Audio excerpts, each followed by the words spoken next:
Magandang araw po sa inyo mga kapatid. Tayo po ay magpatuloy sa ating pong series. Matapos natin nung nakaraan ang kasiguraduhan ng kaligtasan o yung perseverance of the saints. Ngayon naman po pag-usapan natin ang glorification o yung pagluwalhati. And if you can see on our chart na pinaresent ko in the first meeting natin dito first session natin dito sa topic na to, or if you have the copy of my PDF ebook format, ay makikita nyo na ang tinutukoy natin o yung sinasagot nating tanong is how are we saved, and this is the process kung paano tayo niligtas ng Diyos. At tayo ngayon ay nasa panghuling part na po. Dito na po tayo ngayon sa part na kung saan pagluwalhati o yung glorification. Glorification. Ano ang ibig sabihin nito? This is the complete and final perfection in holiness of the whole person, body, soul, spirit, mind, heart, and will. So every aspect conformed to the image of Christ. Kumpleto, perpekto, kabanalan, ang kabuuan na ng tao, katawan at kaluluwa. So what I mean to say is this is tumutukoy sa inaasahan natin sa hinaharap.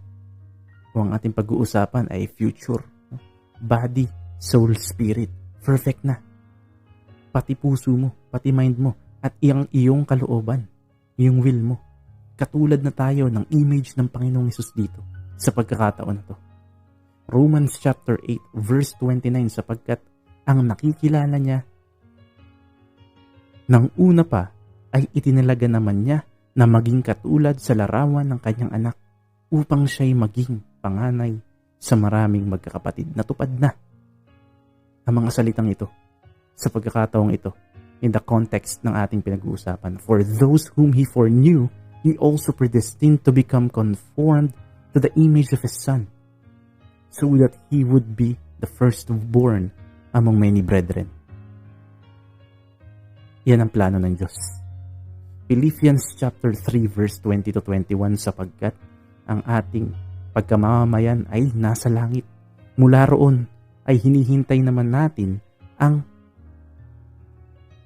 tagapagligtas, ang Panginoong Hesukristo, na siyang magbabago ng ating hamak na katawan upang maging katulad ng katawan ng kanyang kaluwalhatian, ayon sa kapangyarihan na kumikilos sa kanya upang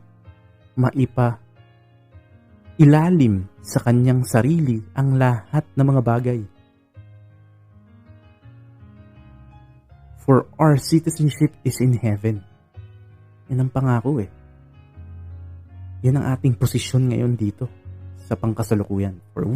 For our citizenship is in heaven, for which also we eagerly wait for the Savior, Lord Jesus Christ, whom will transform the body of our humble state into conformity with the body of His glory by the exhortation of the power that He had even subjected all things. All things. Tayo ay tagalangit. Ang Panginoong Hesus ang magbabago sa atin. Yun ang hinihintay natin sa kanyang pagbabalik. 1 Thessalonians chapter 5 verse 23, pakabanalinawa kayong lubos mismo ng Diyos ng kapayapaan, at ang inyong spirito at kaluluwa at katawan ay ingatan buo na walang kapintasan sa pagdating ng ating Panginoong Hesukristo. Now, may God of peace Himself sanctify you entirely, and may your spirit and soul and body be preserved completely without blame at the coming of our Lord Jesus Christ. Sa pagdating ng Diyos, tayo ay iingatan at pakakabanalin. 1 Corinthians chapter 15 verse 50 to 54, mga kapatid, sinasabi ko ito, ang laman at dugo ay hindi magmamana ng kaharian ng Diyos. ni ang may pagkasira ay magmamana ng walang pagkasira. Makinig kayo. Sasabihin ko sa inyo ang isang hiwaga. Hindi tayong lahat ay mamamatay. Ngunit tayong lahat ay bubuhayin sa isang saglit, sa isang kisap mata. Sa huling pagtunog ng trompeta, sapagkat ang trompeta ay tutunog at ang mga patay ay mabubuhay na walang pagkasira. At tayo'y babaguhin sapagkat kailangan na itong may katawan ay mabihisan ng walang pagkasira at itong may kamatayan ay magbihis ng walang kamatayan. Subalit kapag itong may pagkasira ay mabihisan ng walang pagkasira at itong may kamatayan ay mabihisan ng walang kamatayan, ay mangyayari ang salitang nasusulat. Now I say this, brethren, that flesh and blood cannot inherit the kingdom of God, nor does the perishable inherit the imperishable. Behold, I tell you the mystery, we will not all sleep, but we will all be changed in a moment, in a twinkling of an eye, at the last trumpet. For the trumpet will sound, and the dead will rise imperishable, and will be changed. For this perishable must put on the imperishable, and this mortal must put on immortality. But when this perishable will have put on the imperishable, and this mortal will have put on immortality, then will come about the saying that it is written, death is swallowed up in victory. Ito yung battle cry sa panahon ng rapture, na kung saan isinakatuparan ng Panginoon ang kanyang pangako sa mga tunay na sumampalataya sa Kanya.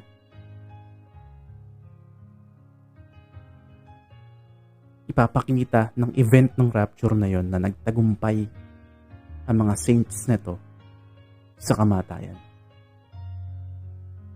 At ito ay tumutukoy sa ating tunay na mga Kristiyano. Tayong lahat ay babaguhin at iiwan natin ang makasalanan lamang ito. Ito ay event ng rapture. 1 John chapter 3 verse 2. Mga minamahal, ngayon nga'y mga anak tayo ng Diyos at hindi pa nahayag kung magiging ano tayo. Nalalaman natin na kung siya'y mahahayag, tayo'y magiging katulad niya sapagkat siya'y ating makikita bilang siya. Beloved, now we are children of God, and it was not appeared as yet what we will be. We know that when He appeared, He will be like Him because we will see Him just as He is. Yan ang tandaan natin. Makikita natin siya kung sino siya at kung ano siya ng mukhaan. Magiging katulad niya tayo. Pag nahayag na siya, o nahayag na ang Panginoong Hesus, mahayag din tayo. Mga kapatid, napakaikli ng panghuling sesyon na to o panghuling part na to ng glorification. It's more about our future ng isang Kristiyanong tunay. Ang glorification. When God appears, lahat ay magpupuri. At kasabay sa pagpupuri na yon, mahahayag din tayo. At doon natin mararanasan ng full glorification. Glorification. Marami pong salamat at muli ay malaya niyong madadownload to. Just approach me to Facebook and I will attach the PDF file or ebook file para mabalikan nyo rin po ito kung hindi nyo po preferred na makinig ng MP3, but I will also attach the MP3s. Marami pong salamat.